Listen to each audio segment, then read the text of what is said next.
réveille, imbécile! Ne s'éveillera jamais qu'au jour du grand jugement. Attention. Eh bien, il dira que nous l'avons poignardé endormi.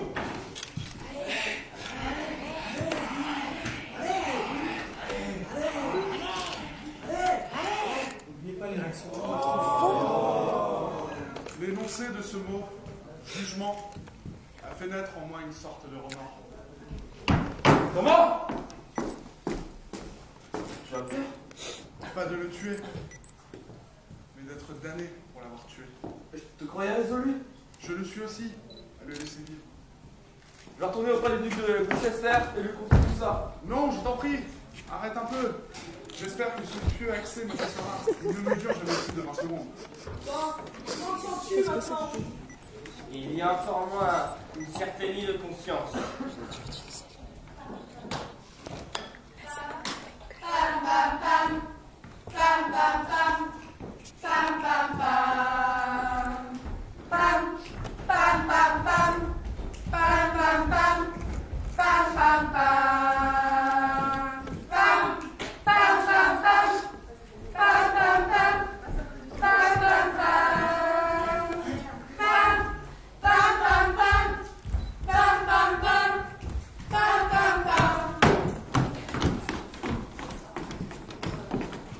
Qu'on a notre récompense pendant que ce soit en fait. Allons, Wilmer, j'avais oublié la récompense.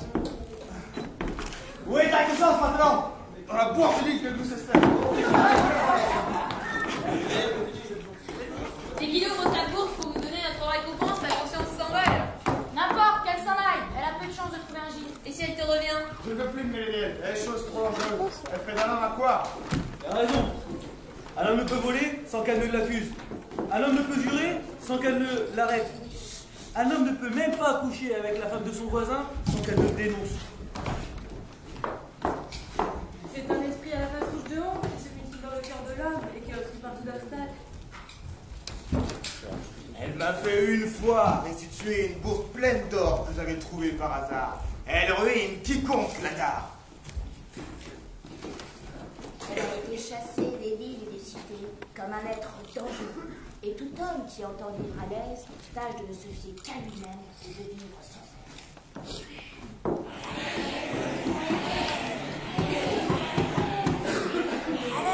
Morbleu! Ah, la voici à mon coude, qui m'exhorte à nous tuer le duc. Rejette la diablesse de ton imagination. Ne la crois pas. Elle ne veut se signer près de toi que pour te faire soupirer. N'en bouge pas. Je suis solidement bâti. Elles ne viendront pas à bout de moi.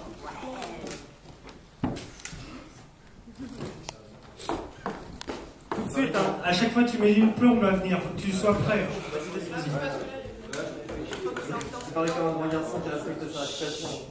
Alors, nous mettons-nous à la besace.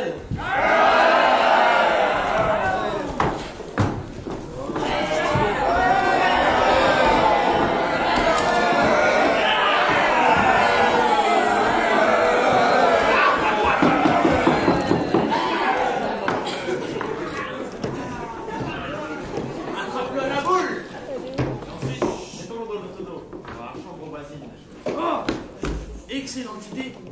Faire de lui une mouillette. Doucement, il s'éveille. Frappe! Non! Raisonnons un peu avec lui. Où es-tu, gelé? Donne-moi une coupe de vin.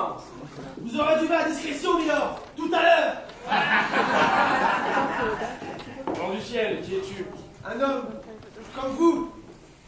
N'est pas royal, comme je le suis. En revanche, loyal comme vous ne l'êtes pas. Ta voix est un tonnerre, mais ton regard est humble. Ma voix est celle du roi. Mon regard est mon regard. Quelles sont ténébreuses tes paroles et quelles sont funèbres? Vos yeux me menacent. Pourquoi êtes-vous si pâle? Qui vous a envoyé ici? Dans quel but venez-vous?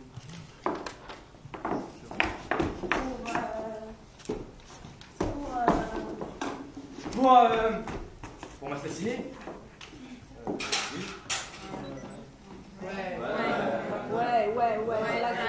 Oui. À peine avez-vous le cœur de le dire. Vous ne pouvez donc avoir le cœur de le faire. En quoi, mes amis, vous ai-je offensé? Nous ne nous avez pas offensés, mais c'est le roi. je me réconcilierai avec lui. Jamais, Milord. Ainsi, préparez-vous à mourir. Si vous aimez mon frère, ne me haïssez pas. Je suis son frère et je l'aime bien. Si vous êtes payé pour ceci, retirez-vous et je vous enverrai à mon frère Gloucester qui me récompensera mieux pour ma vie qu'Édouard pour la nouvelle de ma mort. Vous vous trompez. Votre frère vous hait. Oh non, il m'aime et je lui suis cher. Allez à lui de ce pas. Dites-lui de ma part que, quand notre père, le prince d'York, bénit ses 3 fils de son bras victorieux et nous recommanda du fond de son âme de nous aimer mutuellement, il ne prévoyait guère toutes ces discordes dans nos affections. Rappelez cela à Gloucester, et il vous pleurera. Oui, des meules de moulin. C'est ce qui nous a appris à pleurer. Oh, ne le calomniez pas, car il est bon. Comme les Juifs pour la révolte. Allons, vous vous trompez, c'est lui qui nous envoie ici pour vous détruire. C'est impossible, il a pleuré mon malheur.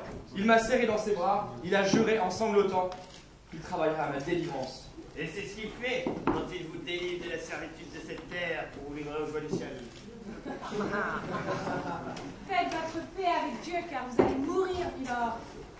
Quoi? Vous avez dans vos âmes cette sainte pensée de m'engager à faire la paix avec Dieu et vous êtes assez aveugle à vos propres âmes pour vous mettre en guerre avec Dieu en m'assassinant? Ah, réfléchissez. Celui qui vous a poussé à faire cette action vous haïra pour l'avoir faite. Que faut-il faire? Vous laissez fléchir et sauver nos âmes. Qui de vous, s'il était le fils d'un prince, privé de sa liberté comme je le suis maintenant, voyant venir à lui des meurtriers tels que vous, n'implorerait pas la vie? Ah...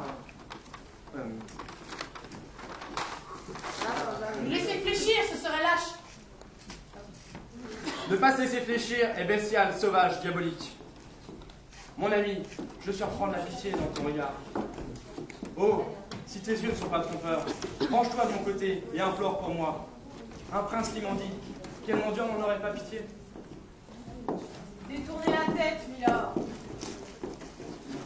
Tiens.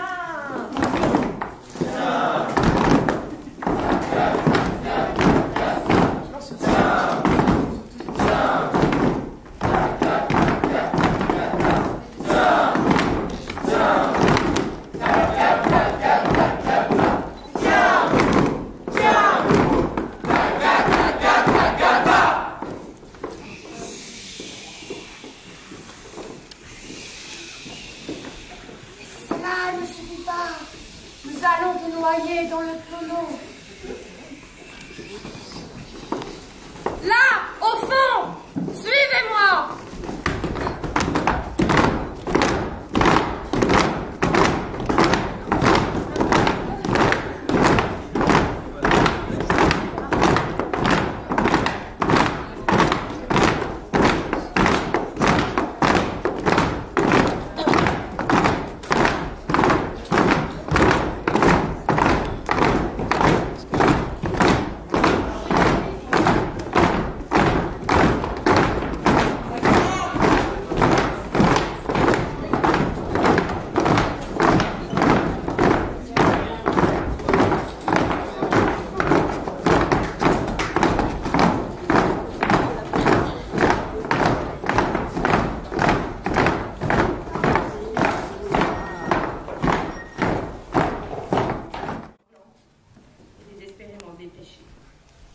Que je voudrais, comme Pilate, lui laver les mains.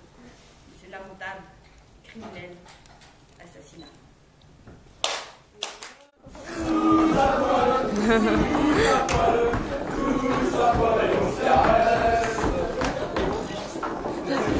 Je